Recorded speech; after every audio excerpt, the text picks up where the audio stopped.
بسم اللہ الرحمن الرحیم۔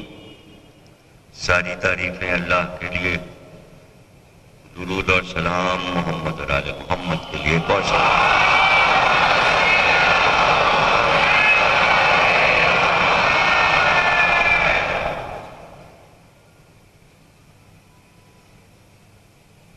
سلسلہ اعزا کی تیسری تقریر آپ حضرات عزا خانہ زہرا حیدرآباد دکن میں سماعت فرما رہے ہیں۔ چونکہ روزانہ ایک موضوع مجلس سے پہلے دیا جاتا ہے تو اسی لحاظ سے تقریر ہو رہی ہے۔ میرا اپنا تو کوئی موضوع ہے نہیں، اگر میں تقریر کرتا تو ایک ہی موضوع پہ ساری تقریریں کرتا، لیکن یہ کہ سامعین اور انتظامیہ اور تمام اراکین اعضاء اپنے اپنے پسند کا موضوع سننا چاہتے ہیں، تو یہ ہے صورتحال۔ پرسوں فرمائش تھی شہزادی کونین کے فضائل، اور کل مولا علی، اور آج حضرت عباس کے فضائل کی فرمائش ہے، اور اسی طرح مسائل بھی فرمائش کے طور پر ہی ہو رہے ہیں۔ مطلب اپنی طرف سے میری کوئی مرضی نہیں ہے، مرضی سب حیدرآبادیوں کی چل رہی ہے، آپ جانیں اور فرمائش کرنے والے جانیں۔ لیکن یہ کہ کل کا موضوع چونکہ ادھورا رہ گیا تھا، پہلے اسے پورا کر دیں پھر آگے بڑھیں، اتنا ہمارا اپنا حصہ ہے اور سب کا حصہ ہے، اور یہ ہمارا اپنا حصہ ہے کہ ہم ادھورا موضوع چھوڑتے نہیں ہیں۔ تو آپ کو تو یاد بھی نہیں ہوگا کہ ادھورا رہ گیا، لیکن ابھی جب ہم بتائیں گے تو آپ کو یاد آ جائے گا، ہاں یہ بھی رہ گیا تھا۔ تو شب ہجرت پڑھ رہے تھے ہم، اور آیت مشہور و معروف کہ مردان خدا میں کچھ وہ لوگ ہیں جو اپنے نفس کو اللہ کی راہ میں اللہ کو فروخت کر دیتے ہیں، بیچ دیتے ہیں، اور اللہ کی مرضیاں خرید لیتے ہیں۔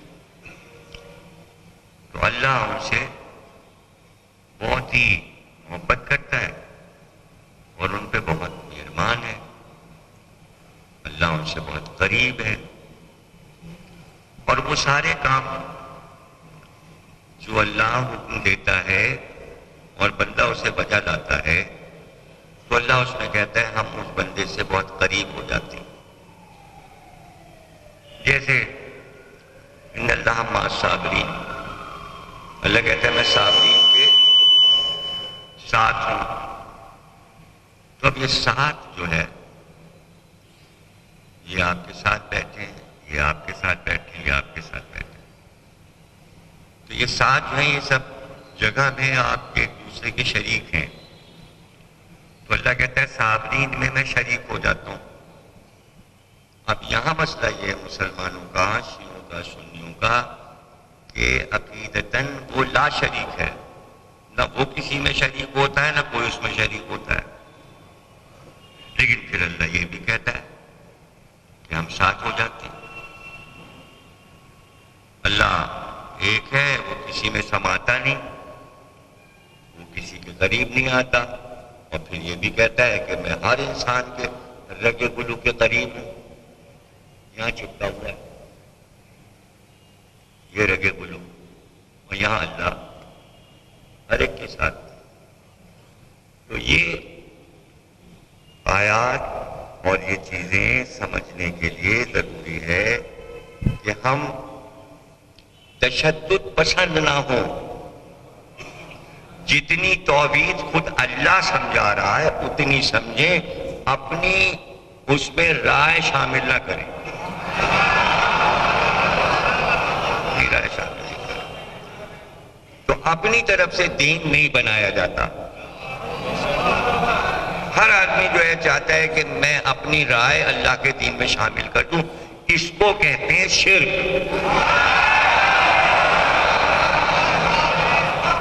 شرک کیا ہے؟ اللہ کے بنائے ہوئے احکامات، آیات، اس میں اپنی رائے ٹھوس دینا. نہیں ایسا ہے تو وہ مشرک ہو گیا. یہ ہے شرک کی تعریف. اللہ کے علاوہ کسی کو نہ پکاریے، اللہ کے علاوہ کسی سے مدد نہ مانگی. کہاں لکھا ہے بھائی؟ ان کا سورہ علم میں لکھا ہے. کہاں لکھا ہے؟ سورہ علم میں لکھا ہوا ہے کہ بس ہم سے مدد مانگو. مدد کس طرح کی ہوتی ہے بھائی؟ مدد کیا ہے؟ اب مدد کی تو کئی لاکھ قسمیں ہیں. آپ کہاں کہاں مدد دیتے ہیں؟ استاد سے مدد لیتے ہیں، سیکھتے ہیں. ایک طالب علم دوسرے طالب علم کے پاس پیپر ہونے سے پہلے بیٹھ کے اس کی مدد لیتا ہے. کل پیپر ہونے والا ہے، جو تمہیں معلوم ہے ہمیں بتاؤ. دوست کی مدد کرتا ہے. ایک یہ بھی مدد کی. سامان اٹھانے میں بھاری ہے، دوسرے نے اٹھا دیا، رکھ لیا کاندھے پہ، سر پہ، یہ بھی مدد ہے. تو مدد کی ایک دو قسمیں نہیں ہیں، لاکھوں قسمیں. اچھا اب آپ جا رہے ہیں کسی صاحب سے ملنے، پتہ آپ کو پتہ نہیں، راستے میں کوئی صاحب یہ بتائیے ہم کو وہاں جانا ہے، کدھر سے جائیں؟ اس نے کہا ایسے جائیے، ایسے جائیے، ایسے جائیے. اس نے راہگیر نے آپ کی مدد کی، راستہ بتا دیا. یہ بھی مدد ہے نا؟ مدد کی قسمیں. وہیں پر جہاں سورہ علم میں یہ کہا جا رہا ہے کہ اللہ کے علاوہ کسی کو مدد نہ مانگو، اللہ کے علاوہ کسی کو نہ پکارو. مالک یوم الدین ایاک نعبد و ایاک نستعین. کسی اور سے مدد نہ مانگو، اس پہ زیادہ زور ہے. اب آگے کیا کہا جا رہا ہے؟ ہمارے علاوہ کسی سے مدد نہ مانگو اور نہ کسی کو پکارو. اہدنا الصراط المستقیم صراط الذین انعمت علیہم. اب کیا ہے؟ کہو کہ صراط مستقیم چاہیے، اور وہ راستہ جن لوگوں پر ہم نے نعمتیں نازل کی ان کے راستے پر چلو. تو کہتا ہے کہ میرے راستے پہ چلو. یہ مدد کہاں سے آ گئی؟ نعمت والوں کی مدد کے ذریعے راستہ پوچھو کدھر سے جائیں. وہی تو مدد کا بتا رہا ہے اللہ. تو یہ جو کہہ رہا ہے میرے علاوہ کسی سے مدد نہ مانگو، اس کا کیا مطلب ہے؟ اور پھر کہہ رہا ہے کہ نعمت والوں سے مدد مانگو، اور پھر اس کے آگے کہہ رہا ہے جو بدماش گنڈے لوگ تھے ان کا راستہ نہ اپنانا، جو ظالم تھے، جو گمراہ تھے. یہاں پہ سورہ ختم ہو رہا ہے غیر المغضوب علیہم ولا الضالین، جن پہ میں غصہ ہوا ہوں، غضبناک ہوا ہوں، اور جو گمراہ ہو گئے ظالم، ان کے راستے پہ نہ جانا. میں نے جن کو چنا ہے نعمت والے، ان کے راستے پہ جانا. پورا سورہ علم دینی مسلمانوں کے سمجھ میں آ رہا ہے، نہ شیعوں کے سمجھ میں آ رہا ہے، نہ سنیوں کے سمجھ میں آ رہا ہے. مدد تو اسی میں رکھی ہے، نعمت والوں کو پکارو تو صراط مستقیم ملے گا. تو یہ جو کہا ہے، جو ایک بات پکڑ لی گئی ہے کہ اللہ کو مدد کو پکارو، اس کے معنی یہ کہ مدد ہمیں سے مانگو، 365 بتوں سے نہ مانگنا. ارے بھائی مکے کے کافروں میں سورہ اترا ہے، کافر ہے نا جب سورہ اترا ہے. جو کلمہ نہیں پڑھا ان کے لوگوں کے لیے ان سے نہیں مانگو. مانگو ہم سے. کیا مطلب ہے ہم سے مانگو؟ مدد ہم سے مانگو، ہم سے پوچھو کہ ہمارا ہادی کون ہے، ہمارا امام کون ہے. زمانے سے نہ پوچھتے پھرو کہ امام کہاں ہے. یہ ہے مطلب ہم سے مدد مانگو، ہم بتائیں گے تمہارا امام علی ہے، سقیفہ کے لوگ امام نہیں ہیں. یہ ہے مطلب.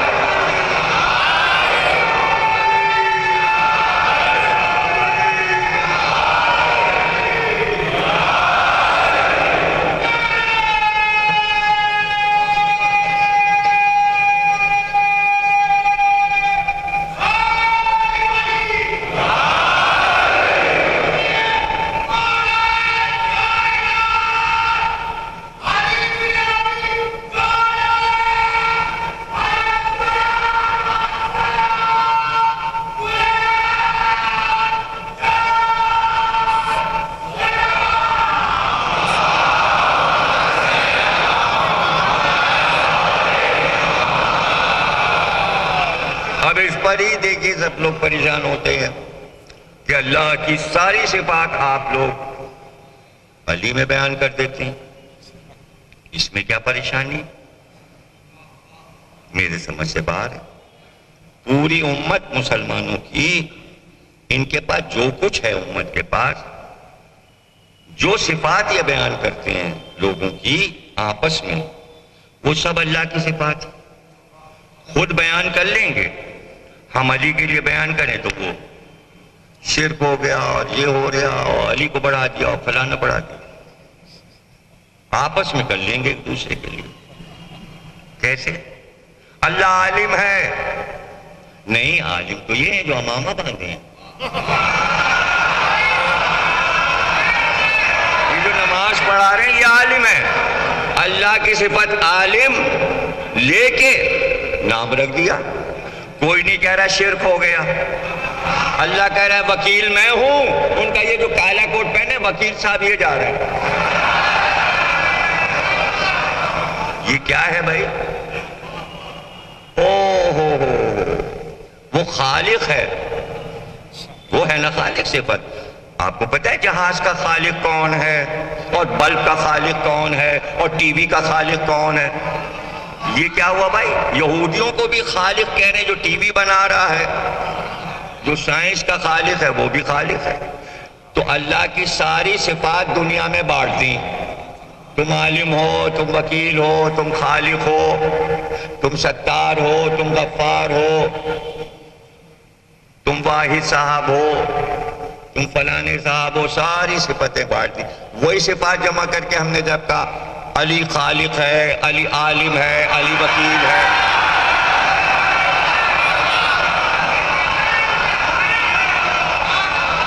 تو یہ باتیں سمجھ میں نہیں آتی کہ میں تو نہیں سمجھ پاتا کہ میں ان باتوں کو کیا سمجھوں، ضد سمجھوں. ان کا دیکھیے رب تو اللہ ہے، اللہ رب ہے. علی کو رب نہ کہیے، علی کو رب نہ کہیے. اور بھئی رب، اس نے قرآن میں رب کی تشریح کیا کی اللہ نے؟ اللہ کا اصل نام کیا ہے؟ آپ کو پتہ ہے اصل نام کیا؟ 3 جگہ قرآن میں اللہ نے کہا میں رب الارباب ہوں، میں ربوں کا رب ہوں. یہ ربوں کون ہے؟ یعنی میں 14 ربوں کا رب ہوں.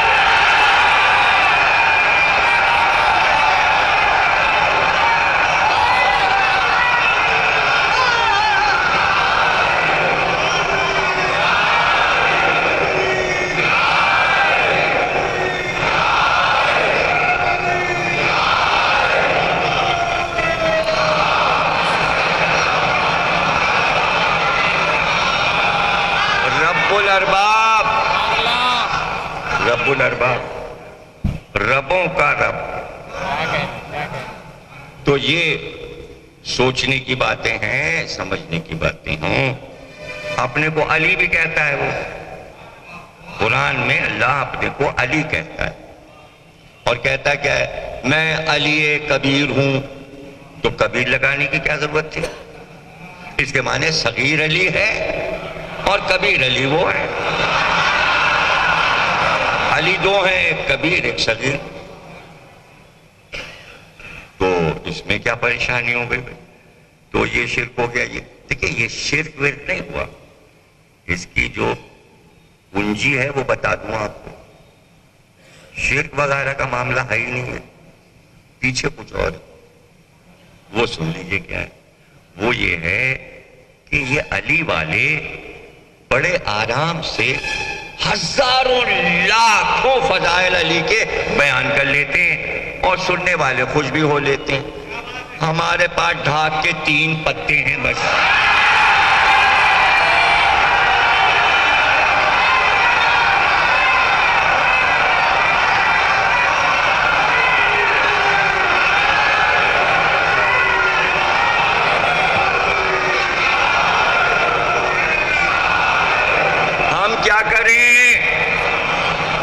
ہم کیا کریں؟ وہ سارے فضائل جو علی کے بیان کی جاتے ہیں وہ ہم کیسے لا کے؟ اس لیے کہ وہ فٹ ہی نہیں ہو رہے. کچھ چیزیں ایسی ہوتی ہیں کہ اللہ نے مناسبت سے بنائی ہیں. تو جو نام رکھے ہیں آل محمد کے وہ مناسبت سے رکھے ہیں. کچھ ایسا وزن ہے ان ناموں میں کہ اس کے ساتھ جو وزن کے لفظ آتے ہیں وہ موضوع اور میزان میں رہتے ہیں، پیمانے میں رہتے ہیں. یعنی اتنی آسانی سے وزن میں لفظ آتا ہے یا علی مدد.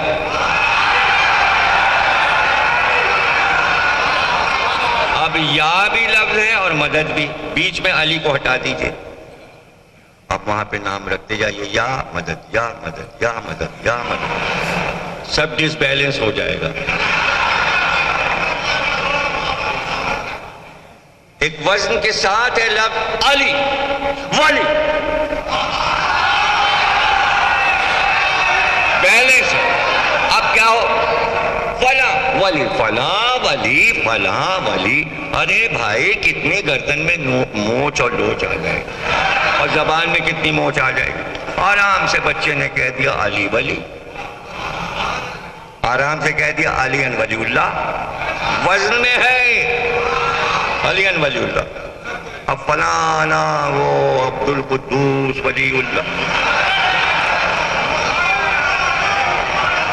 نہیں، وزن میں نہیں ہے. تو ہر چیز پیمانے کے مطابق اللہ نے وزن میں بنائی ہے. آیات، نام، حروف، لفظ سب میٹر میں ہے، پیمانے میں. کوئی چیز وہاں فٹ ہی نہیں ہوتی.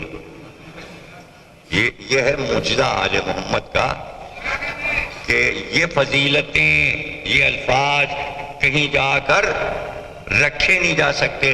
یہی وجہ ہے کہ آپ کی فتح یہ ہے کہ آپ کا لفظ کوئی اٹھا کے چرا کے لے نہ جا سکا.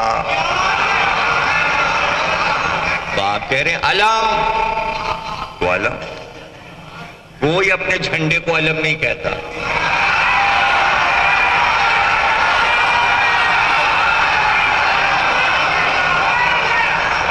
آپ نے کہا سبیل، تو بس سبیل ہے، حسین کی سبیل ہے. سبیل کوئی بھی لگائے لکھنا پڑے گا سبیل حسین. کسی کی سبیل نہیں ہوتی. کہاں سے لفظ آئے گا؟ آپ نے کہا غدیر خم، آپ نے کہا مولا، تو دوسرا لفظ کہاں سے آئے گا؟ اب کہہ کے دیکھ لیجئے مولا علی، کتنا اچھا لگ رہا ہے. مولا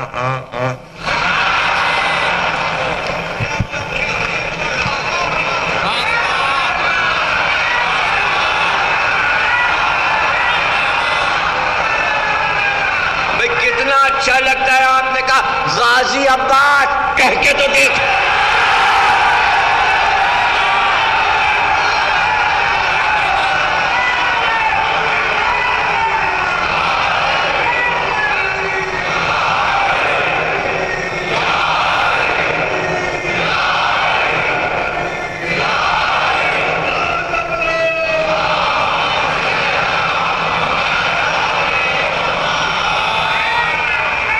اس میں کوئی پریشانی نہیں ہونی چاہیے، اور اس کو سوچنا چاہیے غور سے کہ مرضیاں ہم نے ان کو دے دی، قرآن میں اللہ اعلان کر رہا ہے، اس میں بحث کی کیا ضرورت ہے؟ یہ کوئی قصہ کہانی تو نہیں ہے، تاریخ تو نہیں ہے کہ آپ بحث کریں۔ آیت کہہ رہی ہے ہم نے مرضیاں دے دی۔ اب آپ اس پہ تو بحث کر سکتے ہیں، اس پہ بحث نہیں کر سکتے کہ مرضیاں دیں کہ نہیں دیں، اس پہ بحث نہیں ہو سکتی۔ دے دیں تو اب نہیں تو ہے ہی نہیں۔ ہاں آپ اس پہ بحث کر لیجئے، ساری دے دیں، تھوڑی سی دیں، آدھی اپنے پاس رکھی، یا آدھی دیں، یا خود خالی ہاتھ ہو گیا، یا اتنی تھیں کہ علی کو دے کے مرضیاں پھر اپنی نئی بنا لیں، اسٹاک نیا لے آیا۔ اب جتنی چاہے بحث کرو، اس میں تو گنجائش ہے نا بھائی، لیکن اس پہ کیا بحث کرو گے؟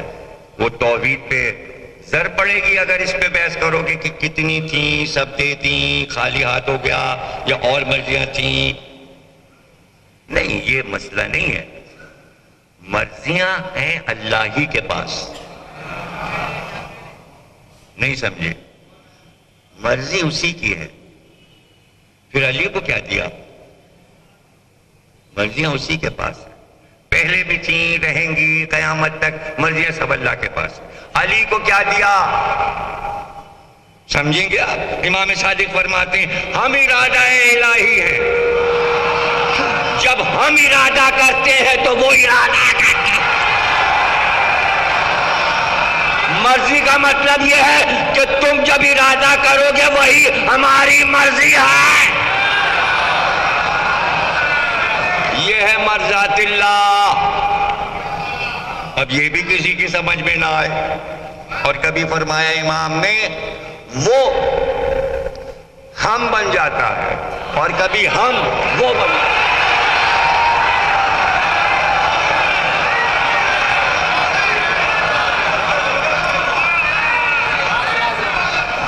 یہ معرفت والے سمجھ سکتے ہیں،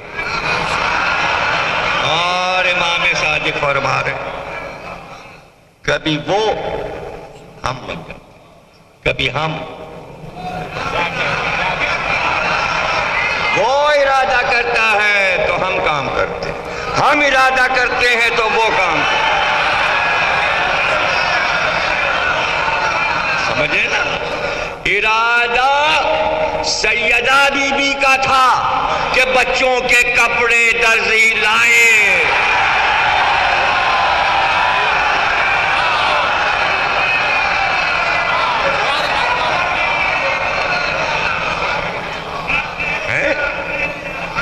ان کہا کہ بھئی علی کا امتحان ہو جائے کہ علی غیب جانتے ہیں کہ نہیں۔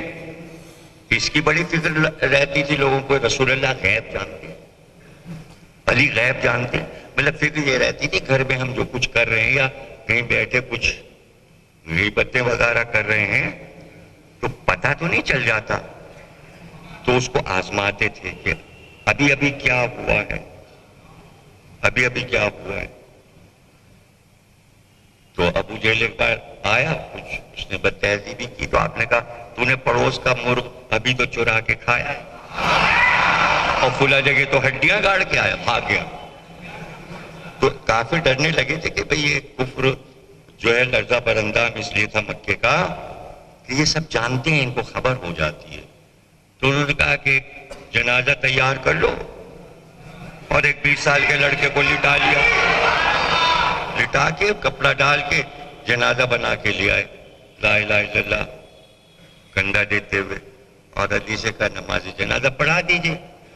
آپ نے 3 بار پوچھا اس مردے کی نماز جنازہ پڑھا دوں، یعنی یہ مردہ ہے، علی نے ارادہ کر لیا یہ مردہ ہے۔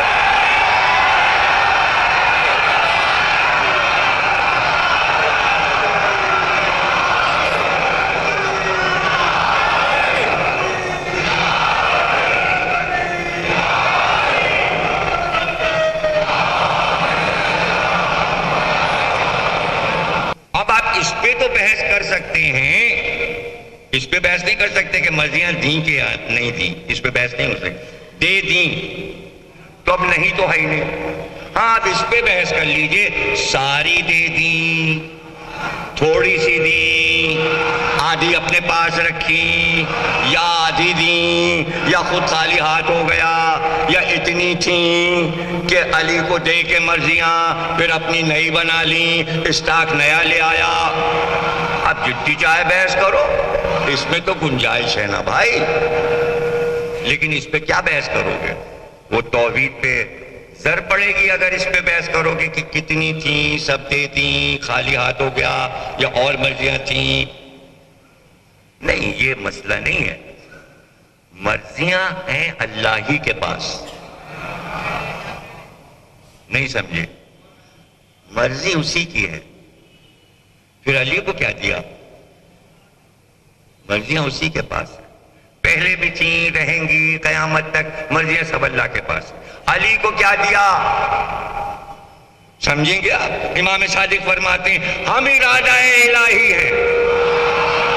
جب ہم ارادہ کرتے ہیں تو وہ ارادہ کرتا ہے. مرضی کا مطلب یہ ہے کہ تم جب ارادہ کرو گے وہی ہماری مرضی ہے. یہ ہے مرضات اللہ. اب یہ بھی کسی کی سمجھ میں نہ آئے. اور کبھی فرمایا امام نے وہ ہم بن جاتا ہے، اور کبھی ہم وہ بن جاتا ہے.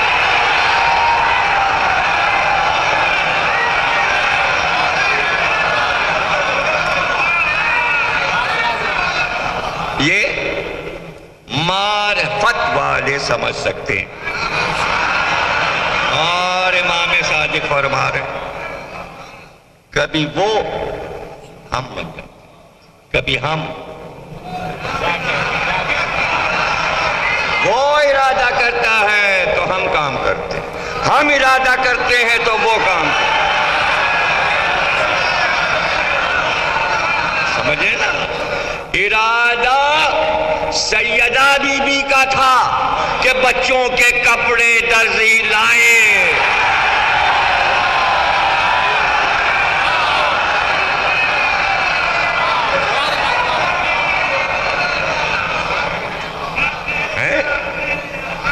ان کا کہ بھئی علی کا امتحان ہو جائے کہ علی غیب جانتے ہیں کہ نہیں. اس کی بڑی فکر رہتی تھی لوگوں کو، رسول اللہ غیب جانتے ہیں، علی غیب جانتے ہیں. مطلب فکر یہ رہتی تھی گھر میں ہم جو کچھ کر رہے ہیں یا کہیں بیٹھے کچھ غیبتیں وغیرہ کر رہے ہیں تو پتہ تو نہیں چل جاتا.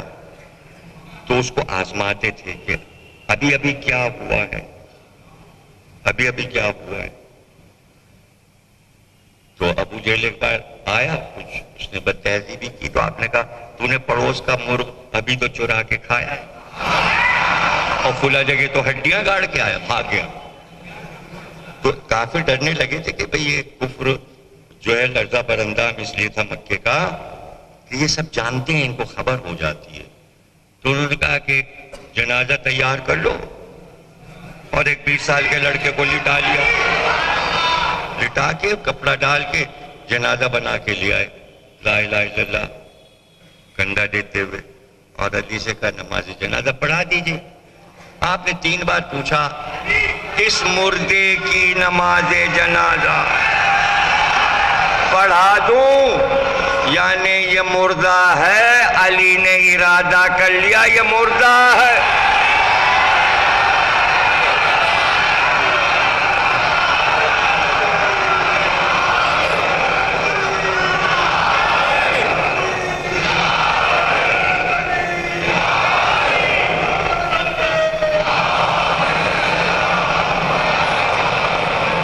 علی نے 3 بار کا پڑھا دوں مردے، یہ مردے کی نماز جنازہ پڑھا دوں. ان کا پڑھا دیجیے. میں پڑھا دیا تو انہوں نے کہا کھول کے تو دیکھیے یہ زندہ ہے. علی نے کہا نہیں یہ مردہ ہے، لے جاؤ دفن کر دو. زندہ نہیں، اب جو چادر ہٹا ہے تو مردہ تھا، دفن کرنا پڑا. آپ نے کہا مردے کو رکھتے نہیں، جاؤ لے جاؤ دفن کر دو، تو مردہ ہو گیا. تو علامہ اقبال نے کہا کہ ہو زندہ کفن پوش. زندہ بھی کفن پوش ہوتا ہے. کفن تو مردے کو پہناتے ہیں، اسی سے تو پتہ چلا علامہ اقبال کہاں کی بات کر رہے ہیں. وہ زندہ کفن پوش امام کی تعریف کریں. اقبال کہہ رہے ہیں امام کسے کہتے ہیں؟ تو امام کی تعریف کہہ رہے ہیں کہ امام کو یہ پتا ہوتا ہے وہ زندہ کفن پوش، تو میت اسے سمجھیں یا چاک کریں مردہ کے ناداں کے کفن کو. وہ جو چھچھورا آدمی ہے وہ بھی کفن پہنے ہوئے ہے، جو کہہ رہا ہے پڑھا دو. مردک کے معنی ہے چھچھورا، بدخصلت. وہ کہہ رہا ہے پڑھا دو، تو کہہ رہے ہیں اس کا پول کھولیں یا اس کا پول کھولیں. علی کی تو زندگی اسی میں گزر گئی، کبھی ان کو بچایا کبھی ان کو بچایا. علی کی زندگی یہی تھی، اسلام کو باقی رکھنے کے لیے لوگوں کو ہلاکتوں سے بچاتے رہے. اور آج دیکھ لیجئے کہ عالم اسلام کو ہلاکتوں سے بچا رہے ہیں. علی نہ ہوں تو توحید سمجھ میں نہ آئے، نبوت سمجھ میں نہ آئے. علی کا ذکر نہ ہو تو نمازیں سمجھ میں نہ آئے. علی کا ذکر نہ ہو تو روزے اور زکوٰۃ اور حج سمجھ میں نہ آئے. علی کی ذات سے یہ پورا دین اپنے ارکان کے ساتھ زندہ ہے. قرآن کی ہر آیت کی روح علی ہے. علی نہ ہوتے تو قرآن کی آیت کی تفسیر نہیں ہو سکتی تھی. تو اللہ نے نفس خرید لیا اور مرضیاں دے دی. علی بستر رسول پہ سو گئے، آرام کر رہے تھے. رات بھر کافر چھوٹی چھوٹی کنکریاں مارتے رہے کہ اٹھیں، بستر سے اٹھیں، کنکر پھینکتے رہے. علی کو نیند آ چکی تھی، آرام سے سو رہے تھے. چادر ہٹائی، صبح ہوئی. صبح کی نماز کا وقت ہونے والا تھا. علی نے چادر ہٹائی. ارے سب دیواریں کود کود کے اندر آئے. یہ تو ابو طالب کا بیٹا ہے، یہ تو ابو طالب کا بیٹا ہے. بے اختیار کا محمد کہاں ہے؟ تو آپ نے بھی فوراً بے ساکھ کا جواب دیا، میرے حوالے کیا تھا، جہاں ہو جا کے ڈھونڈ لو، جہاں ہو جا کے ڈھونڈ لو. اب دیکھیے علی کو گھیرا جا چکا ہے، اور یہ ذہن میں رہے کہ ابھی تک مکے میں علی نے تلوار نہیں اٹھائی. ابھی کسی نے علی کو تلوار چلاتے نہیں دیکھا. مدینے جائیں گے، پھر بدر کی لڑائی ہوگی، تو پہلی بار علی بدر میں جنگ کریں گے اور تلوار نکالیں گے. ابھی عربوں کو پتہ نہیں ہے کہ یہ سورما تلوار کیسی چلاتا ہے، ابھی کسی کو خبر نہیں. تو چونکہ مکے میں حکم نہیں ہے تلوار چلانے کا، توجہ ہے نا، حکم نہیں تھا کہ علی مکے میں تلوار نکالیں. کیوں؟ بھئی وہاں مچھر نہیں مار سکتے؟ اتنا بڑا ابو جہل کیسے مار دیا جاتا؟ نہیں مار سکتے. خانہ خدا ہے، حدود حرم ہے، اس لیے وہاں حکم ہی نہیں ہے تلوار نکالو. خوریزی تو ہو نہیں سکتی. سمجھ رہے نا؟ ائمہ کو سمجھنا آسان ہے، رسول کو سمجھنا آسان ہے. 13 برس تلوار نہ نکالنا، کسی نے پوچھا کیوں نہیں نکالے، اور مدینے میں آتے ہی نکال لے. آج تک کسی نے پوچھا کہ حسین حج چھوڑ کے کیوں چلے گئے؟ اس گھرانے کو معلوم ہے نا کہ اس گھر پہ تلوار نہیں چلتی. بھلے کوئی غیر چلائے تو ہماری وجہ سے کیوں چلے، ہم چلے جائیں. حسین چلے گئے، خوریزی نہ ہو. سمجھے نا آپ؟ تو علی نے ابھی تلوار نہیں چلائی اور سب نے گھیر لیا علی کو.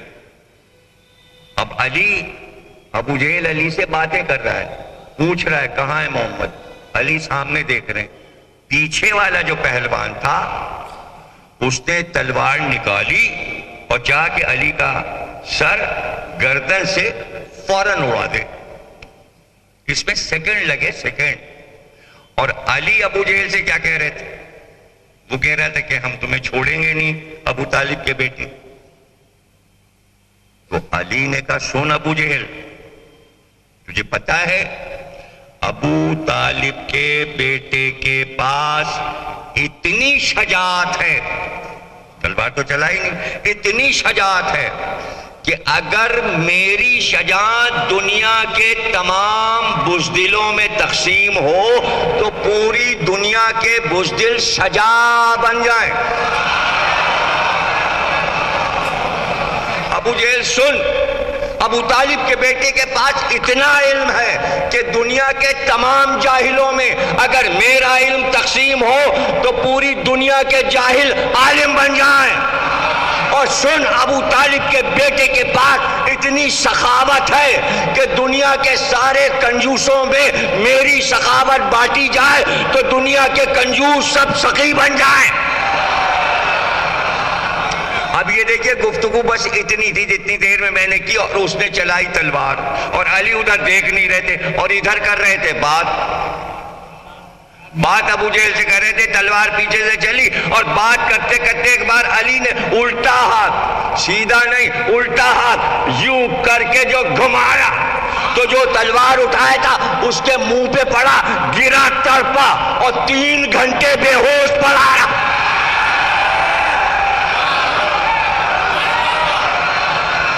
3 گھنٹے بے ہوش پڑا.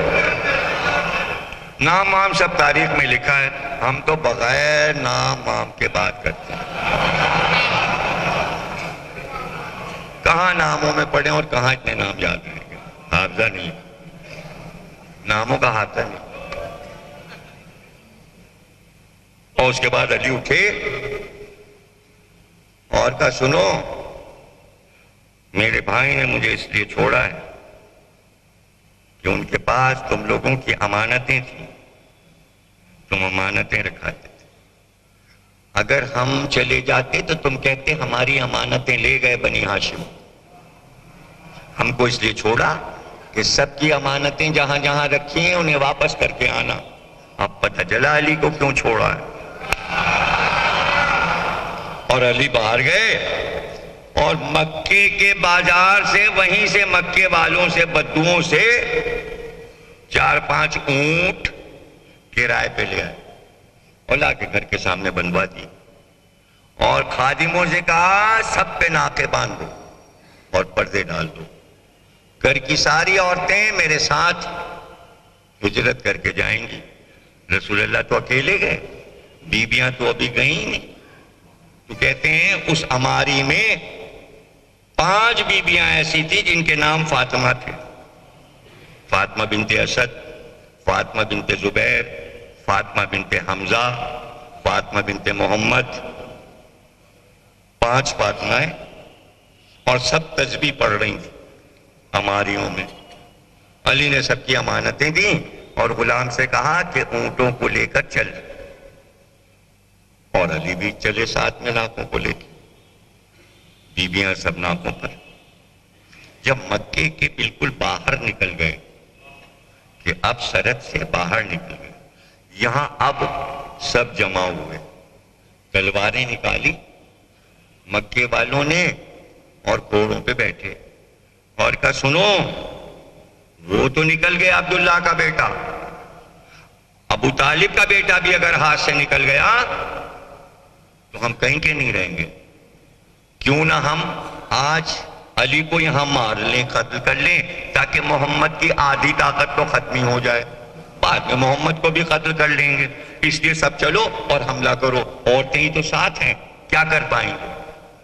ایک بار سامنے سے لشکر جناب گرد اڑاتا ہوا، اور اس میں ابو جہل بھی اور فلانا اور فلانا اور بہت سے ابو اور یہ اور وہ سب گھوڑوں پہ بیٹھے ہوئے چلے آ رہے ہیں اور تلواریں چمکاتے ہوئے، تلواریں لہراتے ہوئے، نعرے لگاتے ہوئے رک جاؤ ہم تمہیں جانے نہیں دیں گے، اور یہ اور وہ. رجز بھی پڑھ رہے ہیں اور وہاں پھپکار رہے ہیں اور للکار رہے ہیں. غلام نے کہا لشکر آ رہا ہے. مولا نے کہا مت گھبراؤ، سارے ناقے کھجور کی درخت سے باندھ دو، ہماریاں اتار کے نیچے رکھ دو، بیبیاں اس میں بیٹھی رہیں گی. اس کے بعد علی آگے بڑھے تلوار کمر میں لگائے تھے، نیام کے اندر تھی. آگے بڑھ کے علی نے تلوار کے قبضے پہ ہاتھ رکھا اور آگے بڑھے. اب لشکر پورا آیا اور ابو جہل آگے بڑھا. اس نے کہا ہم تمہیں جانے نہیں دیں گے، ہم تمہیں قتل کر دیں گے. علی نے کہا بھئی سنو، یہ بتاؤ 13 برس ہم تم میں رہے، ہم نے تمہارے دشمنی اور مخالفت میں کبھی تلوار نکالی؟ سب سناٹے میں آ گئے، سب جوش ووش ختم. کہانی کبھی نہیں نکالی، آپ نے تلوار کبھی نہیں نکالی. اب پوچھو کیوں نہیں نکالی؟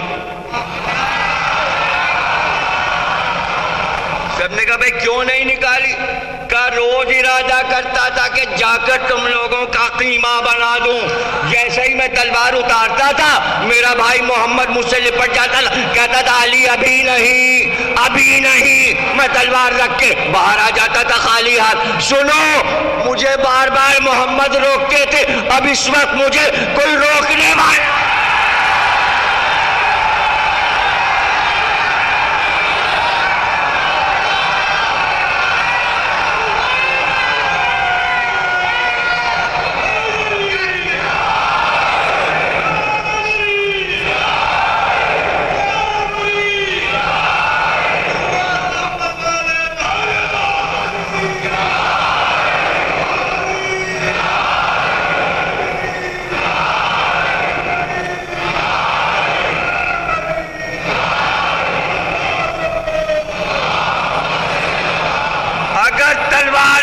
چل گئی تو رکے گی نہیں بغیر تمہارا لہو پیے ہوئے.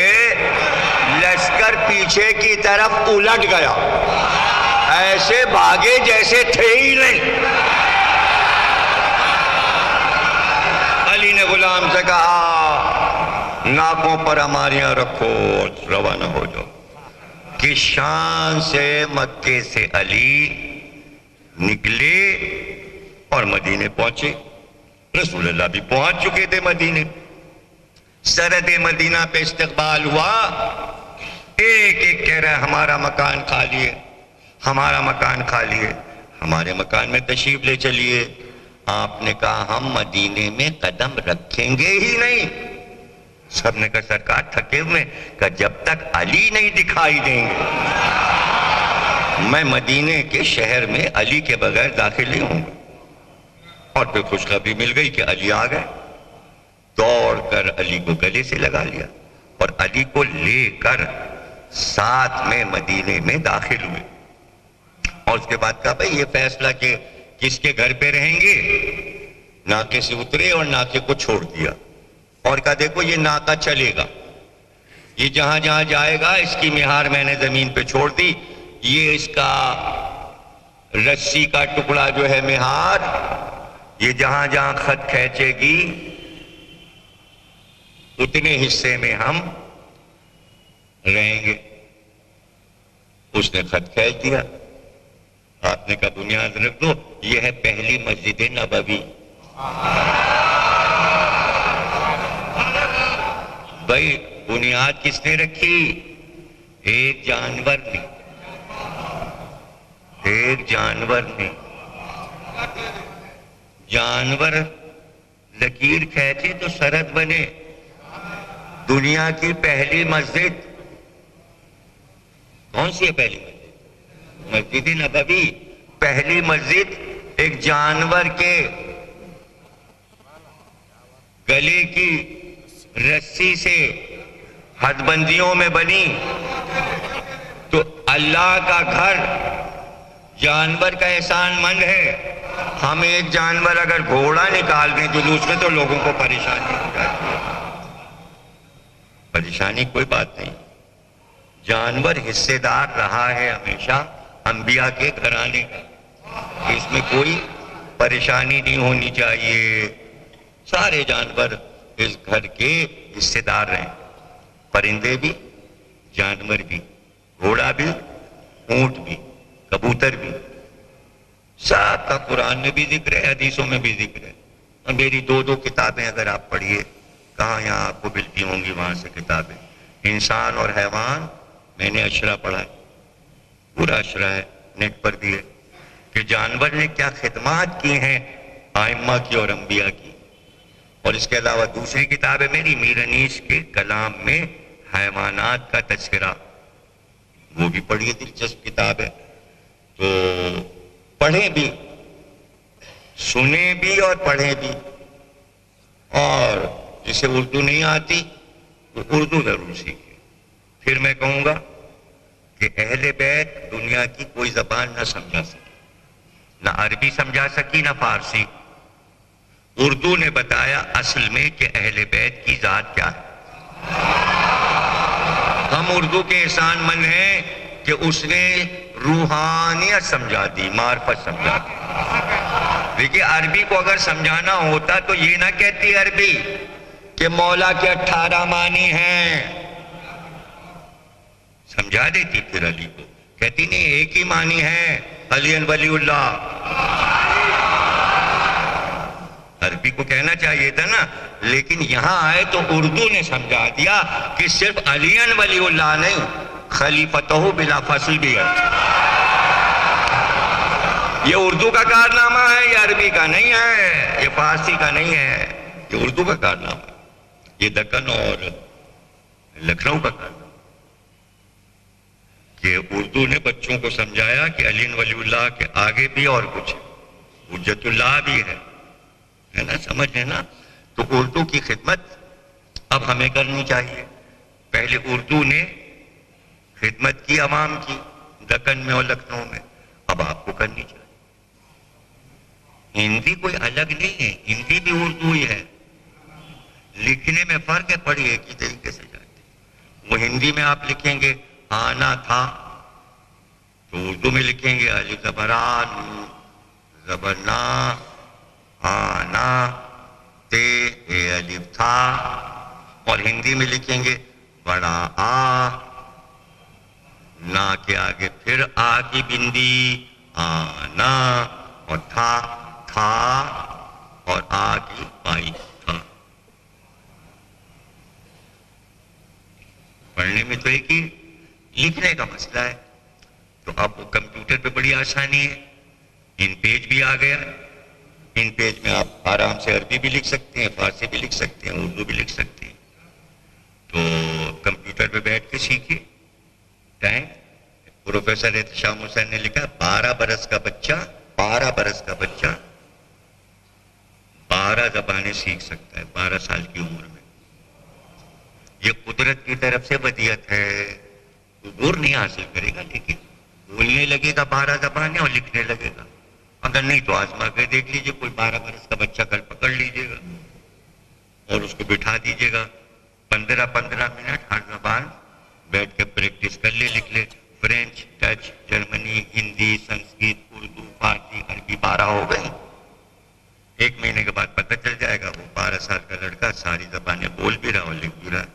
دل لگانے کی بات ہے, کاہلی اور سستی. اب جو پڑھ لیا تو انٹر کر لیا تو اب BA کر لیا, اب کیا پڑھیں, اب کیا اسکول تھوڑی ہے, اب تو شادی کرنی ہے, دولہا بننا ہے اور نوکری کرنی ہے.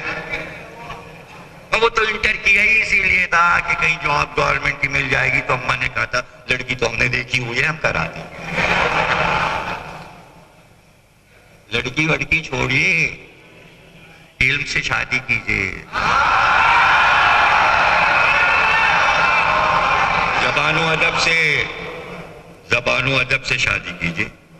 لڑکی تو مل ہی جائے گی بابا جب عالم ہوگے, جب ہنر ہوگا, جب 10 جگہ تعریف ہوگی. تو پڑوس کی ملتی, پڑھے لکھے ہوگے تو پتہ چلا کسی نواب کی مل جائے گی, گاڑی واڑی بھی جہیز میں مل جائے گی, ماروتی مل جائے گی, اور کیا بنگلہ مل جائے گا, کوٹھی مل جائے گی. حضرت علی نے فرمایا کہ اپنے بچوں کو لکھنا سکھاؤ, خسخط اچھی رائٹنگ میں بچوں کو لکھنا سکھاؤ. صحابی نے پوچھا مولا کیوں؟ کہ اس کے پیچھے بادشاہی چھپی ہے. جس کا لکھنے میں خط اچھا ہوتا ہے, اگر وہ بہت اچھا لکھے تو اللہ اسے بادشاہ بنا دیتا ہے۔ یہ ہے مرتبہ۔ اگر دنیا کا نہ صحیح تو دین کا ہی بادشاہ بن جائے گا، عالم وقت ہو جائے گا۔ تو دھیان دیجئے، علم پر ہندی اور انگریزی کے ساتھ اردو بھی پڑھیے، اور اردو نہیں آئے گی تو میر انیس کیسے سمجھیں گے بھائی؟ پھر نوحے کیسے سمجھ میں آئیں گے؟ پھر سلام کیسے سمجھ میں آئیں گے؟ اور یہی سب آپ کی عزاداری ہے۔ اب ایسا تو نہیں ہے کہ سارے نوے ہندی میں ہو جائیں، 2-4 نوے لکھے جاتے ہیں۔ نجمہ افندی نے ہندی میں بھی نوے لکھے جاتے ہیں۔ تو کہنے کا مطلب یہ ہے کہ خوب علم حاصل کیجئے، تاکہ جو آپ کا ذخیرہ بھرا ہوا ہے، آج میں سالار جنگ میں بیٹھا ہوا تھا تو یہاں ایک خزانہ ہے کروڑوں اربوں روپے کا علمی، اور یہاں کی 2 اسکالر ریاض فاطمہ صاحبہ اور زہرا بیگم جنہوں نے بہت بڑی بڑی کتابیں لکھی ہیں، انہوں نے ہماری ہیلپ کی، ہم ان کے شکر گزار ہیں۔ اور ماشاءاللہ یہاں پر تو خواتین، یہاں کی کم سے کم 12-14 خواتین ڈاکٹر پی ایچ ڈی۔ تو جہاں مائیں اتنی پڑھی لکھی ہوں تو گودیوں میں جب بچے کھیلیں گے تو وہ کتنے پڑھے لکھے ہوں گے؟ اس لیے آپ کو بھی توجہ دینی چاہیے۔ اسی لیے یہ بنا رہے ہیں بس میں مرثیہ خانی یہاں پر جعفری صاحب، قائم جعفری کے ساتھ، کہ وہاں آپ لوگ آئیں اور بیٹھیں اور دیکھیں کہ یہ ادارہ جو بن رہا ہے اس میں بچے کو مرثیہ پڑھنا سکھایا جائے۔ اس لیے کہ مرثیہ پڑھنے سے، یہ آپ کو پتہ ہے کہ انیس و دبیر خطابت کے موجد ہیں۔ لیکن خطابت کیا ہے؟ خطابت یہ نہیں کہ جو بولا جائے، خطابت یہ ہے کہ باڈی لینگویج، یعنی ہاتھ کے اشاروں سے وہ تصویر بن جائے جو شعر میں کہی گئی ہے، اور یہ احساس نہ ہو کہ ہم ہاتھ کہاں لے جا رہے ہیں، آنکھیں کدھر ہیں، اشارے کدھر ہیں، اس پہ آپ کو غور نہ ہو، لیکن وہ ایک ساتھ میں عمل ہو رہا ہو لفظ پہ، کہ شعر کی آمد ہے کہ رن کانپ رہا ہے، رن ایک طرف، رستم کا بدن زیر کفن کانپ رہا ہے، ہر قصر سلاطین زمن کانپ رہا ہے۔ دیکھا آپ نے؟ یعنی تصویر بن گئی۔ آمد، حضرت عباس کی آمد، جنگ بہت دور ہے، صرف ہمارے شعراء نے یہ بتایا کہ جب خیمے سے نکل کر، رخصت ہو کر، لشکر سے مل کر، خدا حافظ کہہ کر، علم لے کر جب رن کی طرف چلے تو اتنے لمحے کو، وہاں سے یہاں تک آنے کے اس فاصلے کو ہمارے شعراء نے قیامت کر دی، صرف آمد پر۔ قیامت کر آ رہے ہیں حضرت عباس۔ اب دیکھیں میر انیس، ابھی آمد ہوئی نہیں، ابھی گھوڑے پہ چڑھے، ارادہ کیا، اور میر انیس نے کہا، کہتے ہیں ملک عرش کے پائے کو سنبھالے،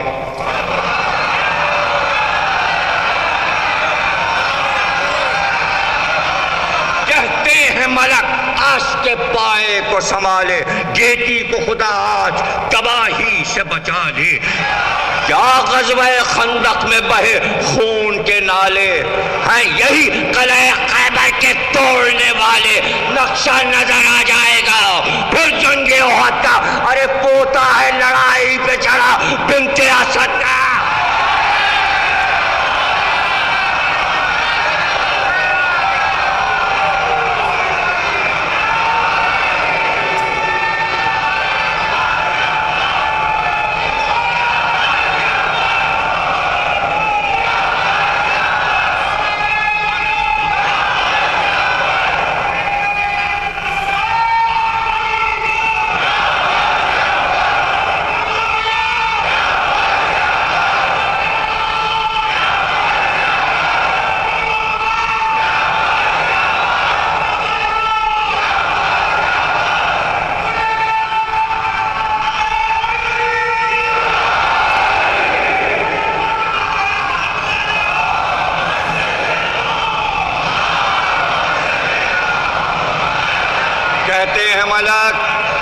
عرش کے پائے کو سنبھالے، گیتی کو خدا آج تباہی سے بچا لے، کیا غزوہ خندق میں بہے خون کے نعرے، ہیں قلعہ خیبر کے یہی توڑنے والے، نقشہ نظر آ جائے گا پھر جنگ احد کا، ہوتا ہے لڑائی پہ چڑھا بنت اسد کا۔ یہ بنت اسد دیکھا آپ نے، شیر کی بیٹی کا پوتا شیر۔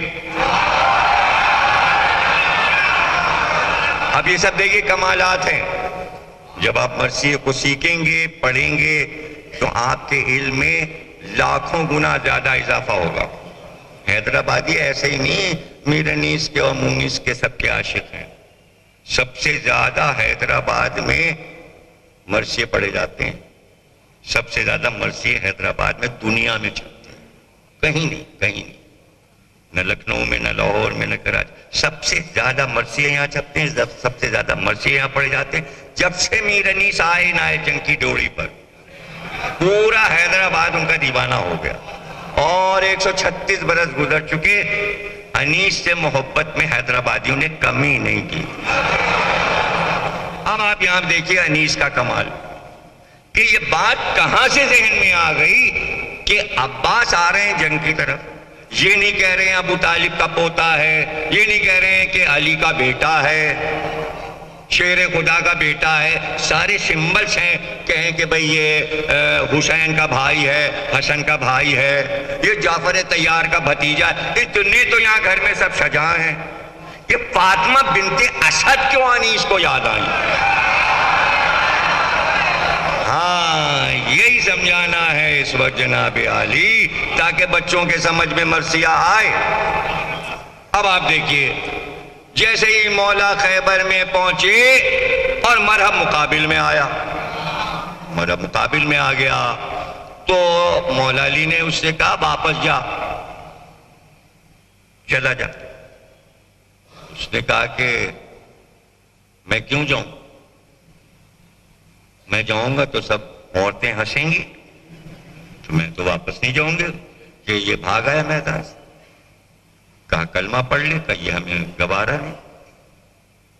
کہا تو پھر مقابل پہ آ کے تلوار کا وار کر۔ ہاں چلو ٹھیک، وار کر۔ لیکن مسئلہ کیا ہوا، اس نے پڑھا رجس تو علی نے بھی رجس پڑھا، اس نے اپنی اماں کا ذکر کیا، علی نے کہا اور میری ماں نے میرا نام حیدر رکھا ہے۔ بھائی یہ پہلی لڑائی ہے جس میں مولا نے اپنی والدہ کا ذکر کیا، ورنہ میں ابو طالب کا بیٹا ہوں، لیکن آج کہہ رہے ہیں میری ماں نے میرا نام حیدر رکھا ہے، نام کا تعارف بھی ہو گیا اور یہ بھی بتا دیا نام ماں نے رکھا ہے۔ حالانکہ سرکار نے علی نام رکھا تھا، اللہ کی مرضی سے آسمان سے نام اترا تھا، اور نانا کی یادگار میں اسد نام رکھا گیا تھا تاکہ نانا کا نام زندہ رہے، لیکن حیدر نام یاد آ گیا۔ ماں حیدر کہتی تھی۔ اچھا یہ حیدر کیوں کہتی تھی آپ کو پتا ہے؟ حیدر اس لیے کہتی تھی کہ ریشم کی ڈوریاں ہوتی تھیں، اسے قماد کہتے تھے، قاف میم الف دوئے، تو بچے کو جب جھولے میں لٹاتے تھے تو کہیں کروٹ میں گر نہ جائے زمین پہ، تو ریشم کی ڈوریاں ایسے کر کے باندھ دیتے تھے، اور اس کے بعد ماں کام کرنے لگتی تھی بچے کو اس میں باندھ کے۔ جب فاطمہ بنت اسد آتی تھی ساری ڈوریاں ٹوٹی پڑی ہوتی، اور مولا جھولے میں اپنے فضائل شجاعت کے دکھا رہے ہوتے تھے۔ اب جملہ تو میرے پاس ہے ہی نہیں، مولا کوئی عام تو ہے نہیں کہ میں بچے کا کھیل جھولے کا بیان کروں، شجاعت کے جوہر دکھا رہے ہوتے تھے۔ اور اس دن تو ظاہری ہو گئے جب میعاد الولد آ گیا، وہ تو سانپ پالا ہوا تھا کافروں نے وہاں مکے میں کہ بھئی بچہ پیدا ہوا، ان کا اس کے سامنے پھینک دیا، اس نے سونگا ٹھیک ہے بھئی حلالی ہے، اور اگر 10 لیا مر گیا، حلالی نہیں. پتہ چلا ابو طالب کیا بیٹا ہوا ہے. ابو جہل وہ لے کے آ گیا. اچھا گھر میں فاطمہ بنت اسد اکیلی تھی, وہ کام کر رہی تھی. اس نے ساتھ چھوڑ دیا. وہ خوشبو سونگتا ہوا بچے کی جھولے کے پاس پہنچ گیا اور کمر پہ اٹھا اور اٹھ کے جھولے پر اس نے کہ علی کو سونگے. پورا منہ لے گیا اوپر پھن. مولا نے مڑ کے دیکھا یہ کہاں سے آ گیا. دونوں ہاتھ ایسے ملائے اور اس کے منہ میں ڈال کے اور چیرتے چلے گئے.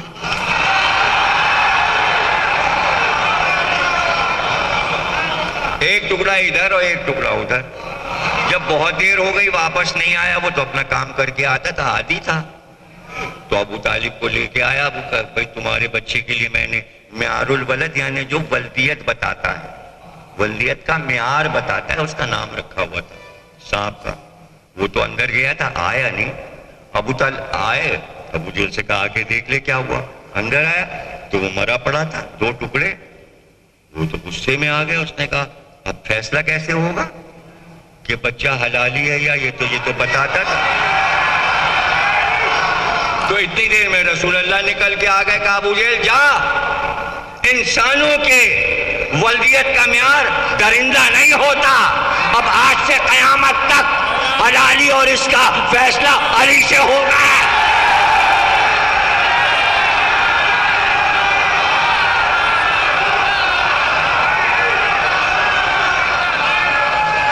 جو اس سے محبت رکھے گا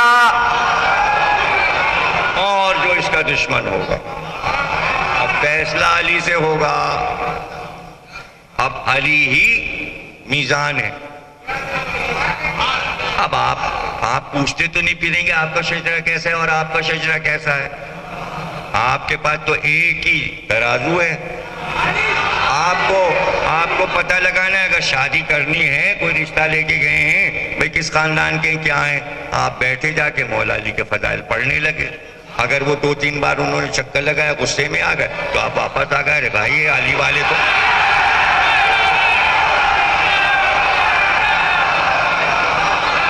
اب تو آپ کے پاس بہت آرام سے پورا شجرہ موجود ہے.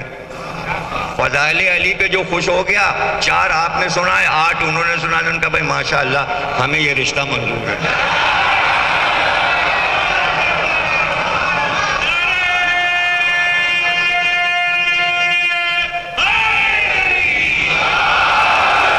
محبت علی کو اللہ نے معیار بنا دیا. معیار بنا دیا.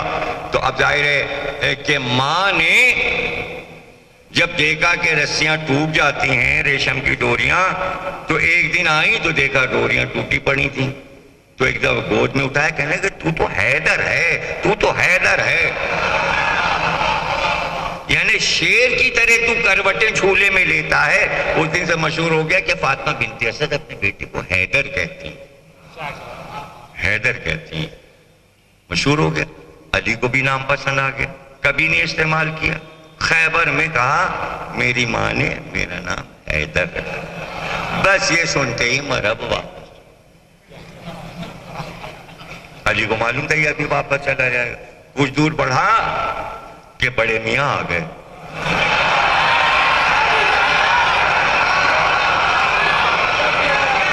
اور وہ کہنے لگے کہاں جا رہا ہے.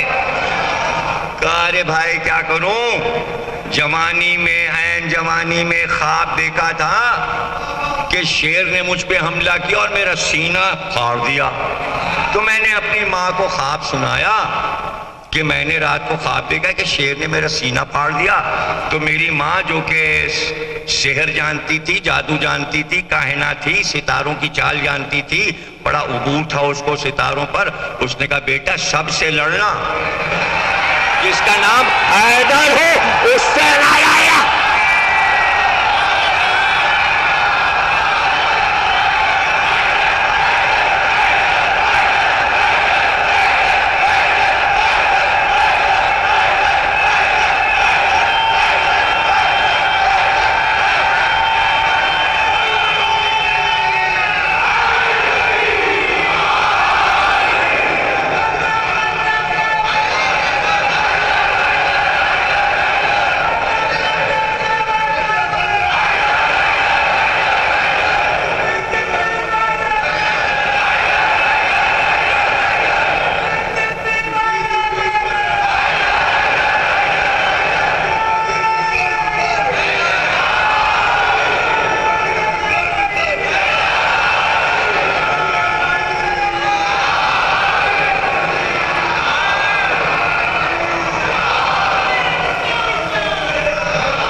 ان کے لیے خصوصی دعا کیجئے کہ اللہ ان کو عمر نو عطا کرے، اور یہ یہاں کے عزا خانوں کی زینت ہیں، اور اگر ہمارا بس چلتا تو ہم ان کو شوکیس میں رکھ کے کراچی لے جائیں۔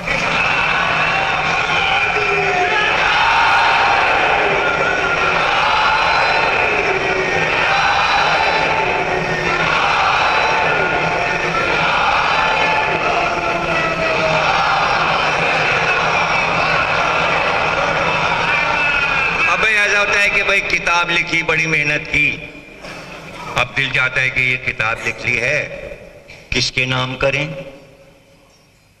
کس کے نام کریں؟ تو جس سے محبت کرتا ہے آدمی اس کے نام کر دیتا ہے۔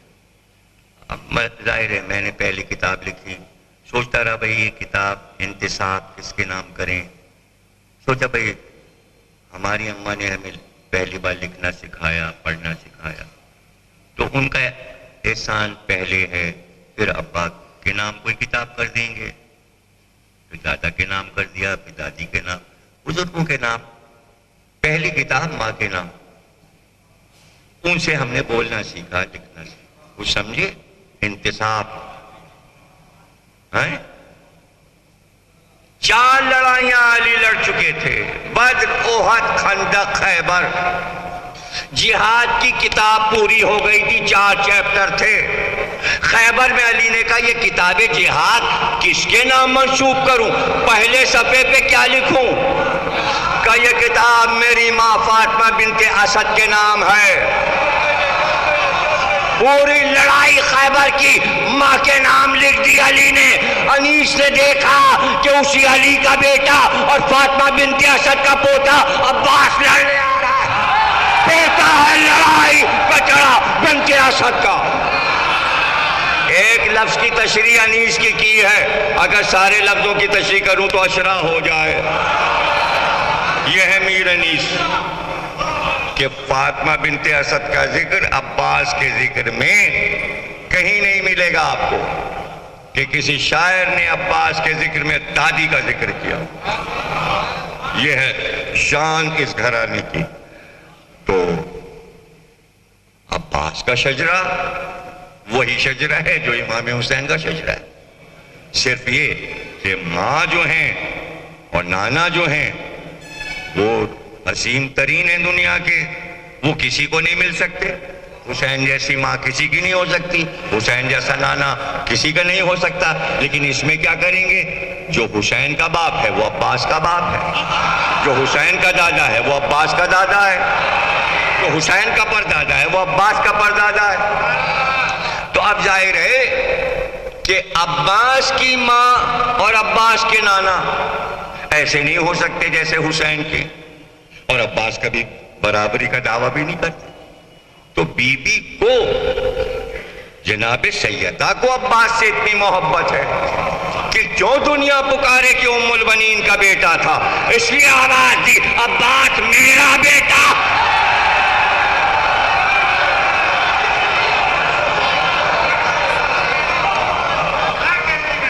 اس لیے اب عراق میں تمام ماتم ہوتا ہے جب حضرت عباس کا ماتم، یا سیدی یا عباس، ابن زہرا یا عباس، سیدی بھی اے میرے سردار، یا سیدی یا عباس۔ عراق میں کون لوگ کہتے ہیں عباس معصوم نہیں ہے؟ عصمت میں کیا فرق ہوتا ہے؟ عصمت کسے کہتے ہیں؟ عصمت 2 طرح کی ہے، ایک عصمت اللہ عطا کرتا ہے، ایک انسان خود صاحب عصمت بن جاتا ہے۔ اسی لیے تو کہتے ہیں ایسے بن کے دکھاؤ، تو پوری دنیا تو نہیں بن سکتی۔ عباس نے اپنے آپ کو ایسا ڈھالا کہ سرحد عصمت کے قریب آ گئے۔ اور یہ شاید بحث کرنے کی ضرورت نہیں ہے، معصوم 14 ہیں، ہاں 14 ہیں، ہمارے عقیدے میں 14 معصوم ہیں، لیکن 14 سے زیادہ ہیں۔ آدم معصوم، نوح معصوم، ابراہیم معصوم، اسحاق معصوم، اسماعیل معصوم، یعقوب معصوم، یوسف معصوم، موسیٰ معصوم، عیسیٰ معصوم، مریم معصومہ، مادر موسیٰ معصومہ، نہ معصوموں کی کمی ہے نہ معصوماؤں کی کمی ہے۔ اب اور بڑھ جائیے، جبریل معصوم، میکائیل معصوم، جرائیل معصوم، سلسائیل معصوم، اور آگے بڑھ جائیے، قرآن معصوم، انجیل معصوم، توریت، زبور، نبی کا ہر صحیفہ معصوم، جہاں خطا نہ ہو وہ معصوم، اور خود اللہ معصوم ہے، نہ وہ 1 لاکھ میں ہے نہ 14 میں ہے، تو بے خطا معصوم اسی کو تو کہتے جو بے خطا ہو۔ تو یہ کیا گھبرانا کہ اگر 14 سے تعداد آگے بڑھ گئی 14 ہی رکھیے، اور تو جو 1 لاکھ ہے تو ہم 14 میں تھوڑی رکھ رہے ہیں، ہم تو 1 لاکھ میں ابو طالب کو رکھ رہے ہیں، اس لیے ابو طالب معصوم۔ جہاں مریم ہے، مادر موسیٰ ہیں، جہاں جناب خدیجہ ہیں، وہاں حضرت زینب کو رکھ رہے ہیں، وہ بھی معصومہ۔ تو وہی انبیاء کی صف میں ہم عباس کو رکھ رہے ہیں، روایت ہم اپنی طرف سے تھوڑی پڑھ رہے ہیں۔ امام رضا نے فرمایا کہ محشر کے دن جب سارے انبیاء دربار الہی میں آ چکے ہوں گے، آدم اور نوح اور ابراہیم اور موسیٰ اور ہارون اور داؤد اور سلیمان اور اسماعیل اور اسحاق اور عیسیٰ اور یحییٰ اور زکریا، سارے انبیاء آ جائیں، پھر اللہ آواز دے گا جتنے اولیاء ہیں آ جائیں، پھر اولیاء بھی آ جائیں گے، پھر اوصیاء کو آواز دے گا، اوصیاء بھی آ جائیں گے، اس کے بعد آواز دے گا سارے ائمہ آ جائیں، معصومین آ جائیں، وہ بھی آ جائیں گے، اور ایسے میں پکار ہوگی، سب آ چکے دربار الہی میں، اور ایک نور چھایا ہوا ہے۔ ایسے میں امام فرماتے ہیں کہ اس مجمع میں جہاں سب معصوم ہوں گے اور کوئی غیر معصوم نہیں ہوگا، سامنے سے ایک سفید گھوڑے پر ایک سوار سفید لباس میں، سفید لباس، نورانی چہرہ، اپنے گھوڑے کو بادل کی طرح لے کر آئے گا۔ سب مڑ کر دیکھیں گے، آدم نوح سے پوچھیں گے، ابراہیم موسیٰ سے، یہ کون سا نبی ہے، یہ کون سا نبی ہے، یہ تو نبی معلوم ہوتا ہے، تو منادی ندا دے گا، یہ عباس علمدار۔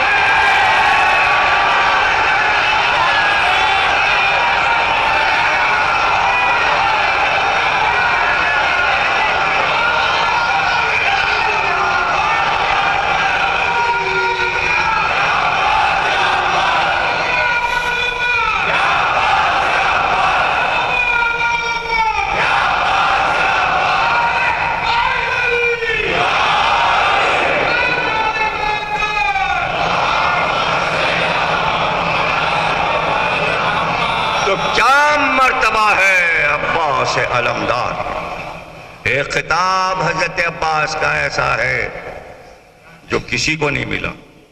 تقریر کہاں سے شروع ہوئی تھی؟ اللہ کی صفات آپ بانٹتے ہیں نا، اور جب ہم علی کو کہتے ہیں تو آپ کہتے ہیں شرک ہو گئے۔ یہی تو نہ تھا پہلا جملہ۔ امام نے فرمایا عباس کے بہت سے خطابات ہیں، اس میں ایک خطاب ہے عباس ذوالجلال ذوالاکرام۔ کیا خطاب ہے؟ کیا خطاب ہے؟ ذوالجلال ذوالاکرام، جلال۔ عباس قرآن کا جلال ہے، عباس علی کا جلال ہے، عباس حسین کا جلال ہے، اور جلال اللہ کو علی جانتے ہیں۔ علی کو پتہ ہے دعا ہے علی کی، کس کے لیے؟ حسین کے لیے، میرے بیٹے کا ناصر، مددگار۔ اس لیے بار بار عباس پہ پیار کی نظر رہتی ہے، پیار کی نظر رہتی ہے۔ اکثر علی کھیتوں میں بھی کام کرتے تھے، باغوں میں بھی کام کرتے تھے، زمینیں اپنی تھیں علی کی، اس میں پانی بھی کھیتوں میں ڈالتے تھے، اصحاب بھی ساتھ ہوتے تھے، غلام بھی ساتھ ہوتے تھے، لیکن زراعت علی کی پسندیدہ چیز تھی۔ اسی طرح باغات بھی تھے، علی کے اپنے باغات تھے، اور اس کی نگرانی ہوتی تھی رات۔ جب اس میں پھل آتے تھے تو رات کو علی باغ کے تلایا پھرا کرتے تھے۔ آدھی رات ہو گئی تھی، علی تلایا پھر رہے تھے باغ کے چاروں طرف گھوڑے پہ سوار، کہ ایک بار حضرت عباس آ گئے اور کہا کہ بابا آپ اب گھر جائیے، بیٹا آ گیا۔ 9 سال کے تھے اس وقت حضرت عباس،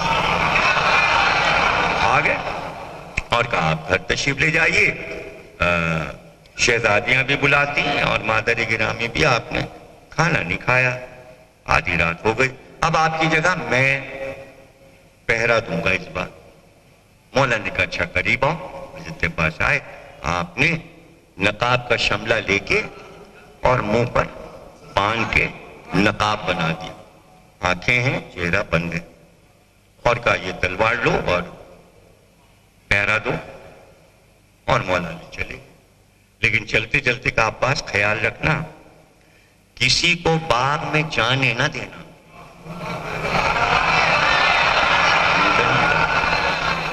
حضرت عباس نے فرمایا مولا علی بابا اگر کوئی زبردستی بزور شمشیر اندر جانا چاہے تو کبھی تلوار نکال لینا اور اسے کہنا میرے ساتھ تلوار چلا، اگر تو جیت گیا تو تو چلا جا اور اگر تو ہار گیا تو واپس جا۔ ظاہر علی کا فرمان تھا۔ حضرت عباس پہرا دینے لگے علی کی شان سے۔ کوئی گھنٹہ آدھا گھنٹہ گزرا، سامنے سے ایک سوار گھوڑے پر آیا تلوار لیے ہوئے، اور اس کا بھی چہرہ امامے کے شملے سے بندھا ہوا،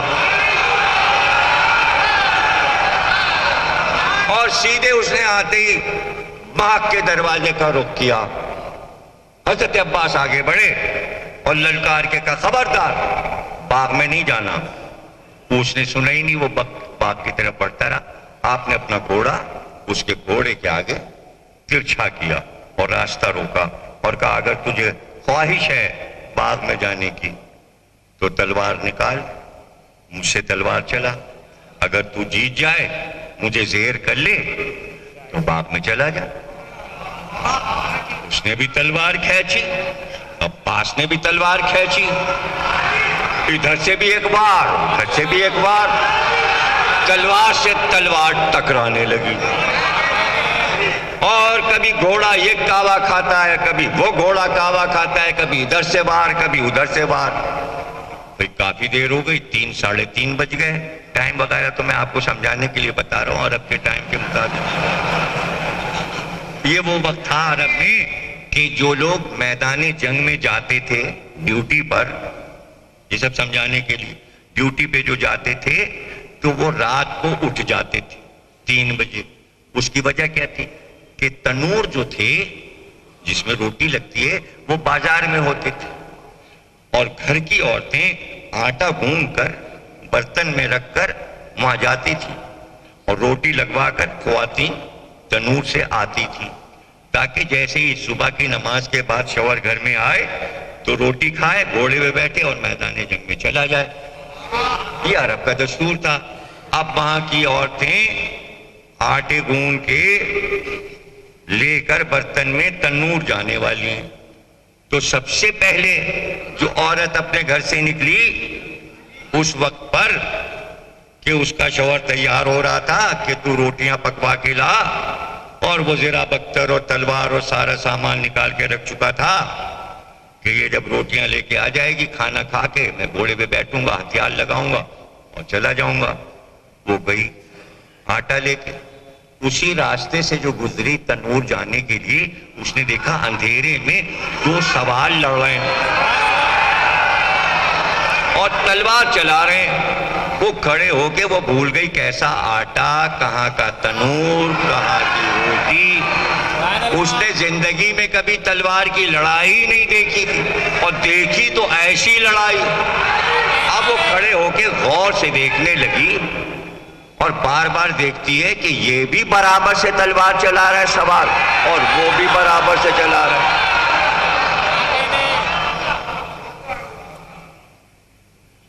کافی دیر گزر گئی، اس نے کہا نہ یہ ہارتا ہے نہ وہ ہارتا ہے، نہ یہ زیر ہوتا ہے نہ وہ زیر ہوتا ہے۔ جب کافی دیر ہو گئی تو اس نے سرخی آسمان کی ایک دم گھبرائی کہ میں کس کام سے نکلی تھی۔ اب جو تنور گئی، پتہ چلا تنور تو ٹھنڈے ہو چکے، روٹیاں پک چکی، تنور والے گئے۔ وہ ویسے ہی آٹا لیے گھر واپس آئی، خاموش سر جھکائے۔ شوہر نے کہا روٹیاں لے آئی؟ کہا نہیں۔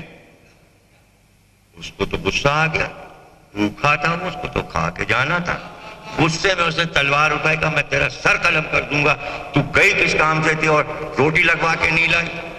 جیسے ہی اس نے تلوار اٹھائی کہ زوجہ کو قتل کر دے، وہ دوڑی دوڑی گئی، اس نے جلدی سے دوسری تلوار اٹھائی،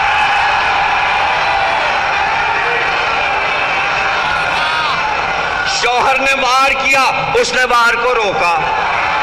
اب شوہر بڑا حیران ہوا، اس لیے کہ وار کو روکنا بھی میدان جنگ کا فن ہے۔ اس نے دوسرا وار کیا، اس نے بڑھ کے پھر وار، اس نے بھی وار کیا، جب یہ پیچھے ہٹا تو اب اس نے وار کیا، اب پیچھے ڈھکیلتی جاتی ہے، یہ وار پہ وار بچاؤ کرتا ہے، دیوار سے ٹکراتا جاتا ہے اور وہ آگے بڑھتی جاتی ہے وار کرتے، اور یہ دفاع کر رہا ہے۔ ایک بار گھبرا کے تلوار پھینکی، کہا خدا کی بندی کبھی گھر سے نہیں نکلی، یہ تجھے تلوار چلانا کا۔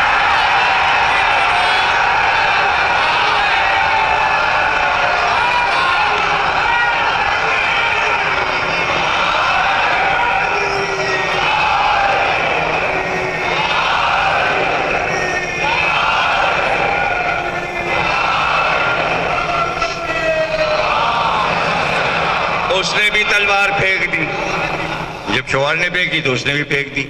کہا بھائی تجھے تلوار چلانا کہاں سے آ گئی؟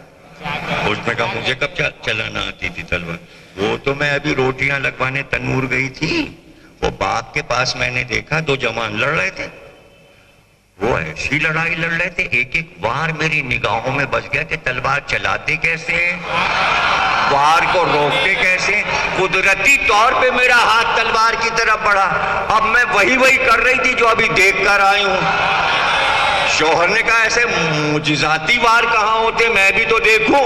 اس نے کہا چل ابھی تو سوال لڑ رہے، دونوں میاں بیوی آئے، دیکھا تو واقعی لڑائی ہو رہی ہے، تلوار چل رہی ہے اور کیا وار ہو رہے ہیں، اور ایسے گھوڑے کے سموں سے چنگاریاں نکل رہی ہیں، اور ایسی لڑائی تو دیکھی نہیں تھی، دو برابر کے سوار، دو برابر کے بہادر لڑ رہے ہیں۔ اس کے بعد دونوں نے دیکھا کہ ایک بار جیسے ہی صبح صادق کی لکیر ہوئی، انہوں نے دیکھا کہ وہ سوار جو باغ کی طرف آیا تھا، اس نے اپنے چہرے سے نقاب ہٹائی، کہا باز باز میں تیرا باپ علی ہوں۔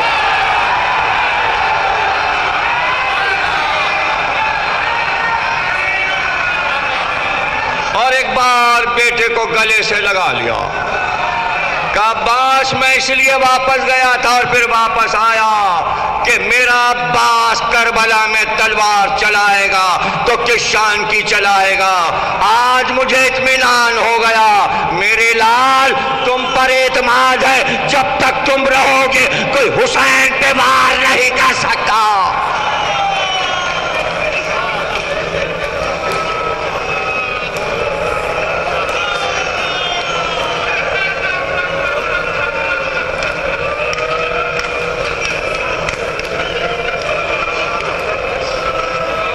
جزاک اللہ۔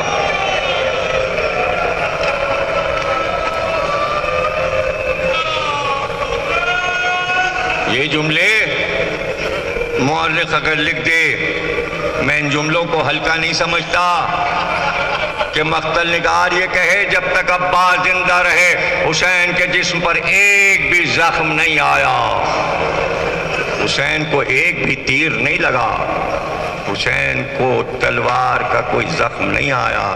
وہر عباس، کیا کہنا حضرت عباس کا، جو محبتیں حضرت عباس سے حسین نے کی ہیں، بس اسی کا اثر ہے کہ ہم کو بھی حضرت عباس سے بے پناہ عقیدت و محبت ہے۔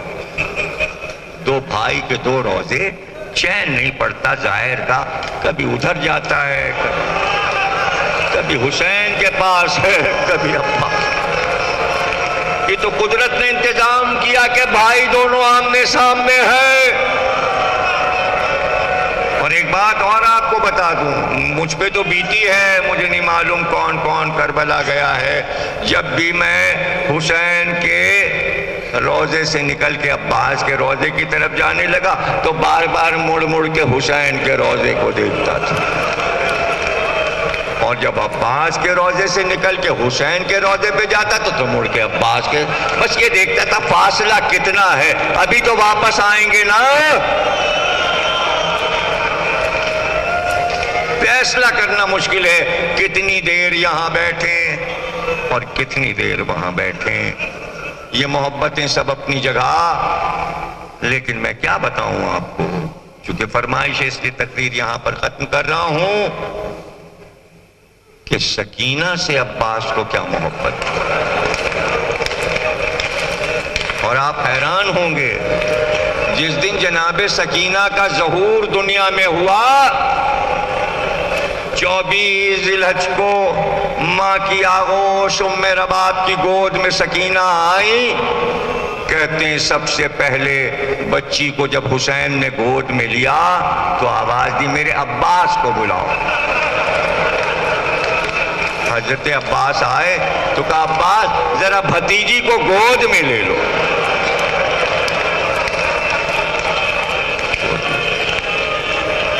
ادھر عباس نے سکینہ کو گود میں لیا، ادھر حسین کی آنکھ سے آنسو چلے، منظر دیکھا۔ بھائی کیا نظر آیا؟ یہ حسین کو کیا نظر آیا؟ سنو گے کیا نظر آیا؟ صبح سے عباس کہہ رہے تھے مجھے میدان جنگ میں جانے دیجئے، حسین کہتے تھے عباس ہم تمہیں میدان جنگ میں نہیں جانے دیں گے، تم میرے بابا کی نشانی ہو، تم میرے لشکر کے علمداروں میں جانے نہیں دوں گا۔ جب بہت اصرار کیا عباس نے تو ایک جملہ کہا، امام حسین نے کہا اچھا ایسا کرو دونوں ساتھ چلیں، ایک طرف تم حملہ کرو ایک طرف میں حملہ کروں، دونوں ساتھ لڑیں گے۔ چپ ہو گئے، سر کو جھکا لیا، کہا یہ نہیں ہو سکتا۔ کہا کیوں نہیں ہو سکتا؟ کہا آپ دوسری طرف لڑتے رہیں گے، میں ادھر مصروف ہوں گا، اگر اس درمیان میں کسی نے آپ کو ایک تیر لگا دیا تو عباس کے تو مر جانے کی جگہ، ایسا نہیں ہو سکتا۔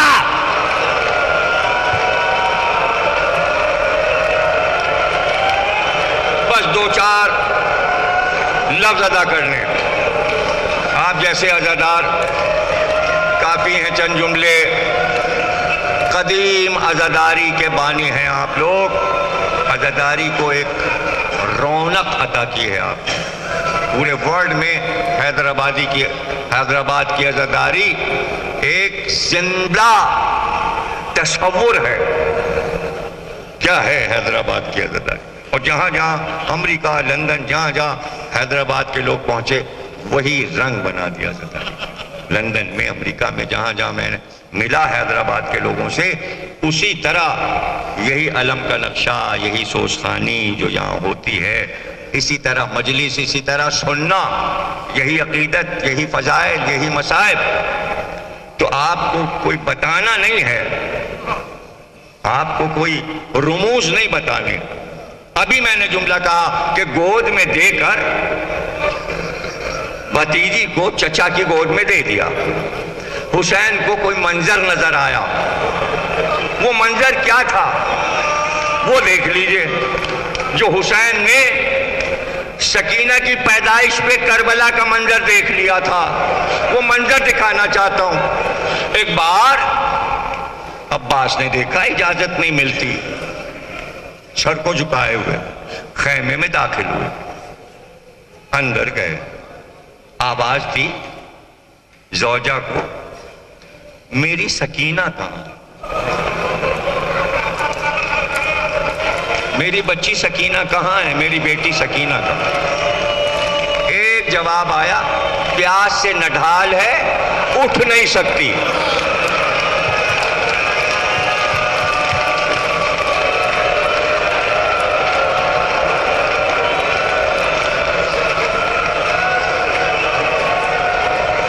اس سے پہلے کہ میں آپ کو یہ منظر دکھاؤں، ایک منظر اور دیکھ لیجئے، زحمت ہوگی۔ یہ تو چچا ہے نا، عباس تو سکینہ کے چچا ہیں، حضرت عباس کی زوجہ سکینہ کی کون ہوئی؟ چچی۔ تو جب چچا چاہتا ہے تو چچی بھی تو چاہتی ہوگی۔ سکینہ بی بی سوچنے لگی،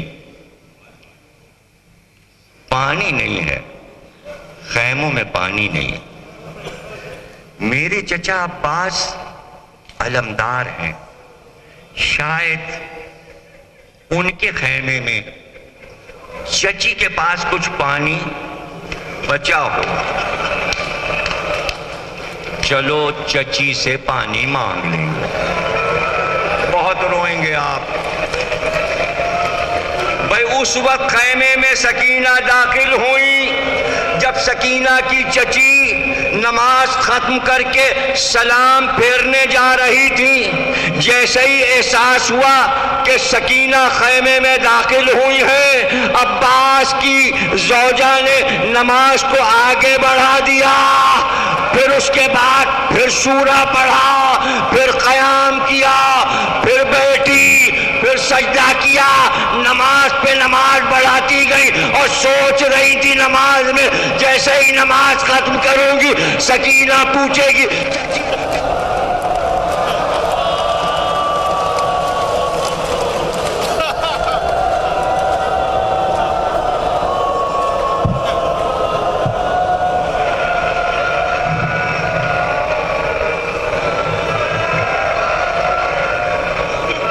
ماشاءاللہ جزاک اللہ. گریہ تو ہو چکا. مجلس کا مالکار نورانی مجلس آپ نے بنا دی. جب ذکر عباس ہو اور ذکر سکینہ تو مجلس کے نور کا کیا کہنا.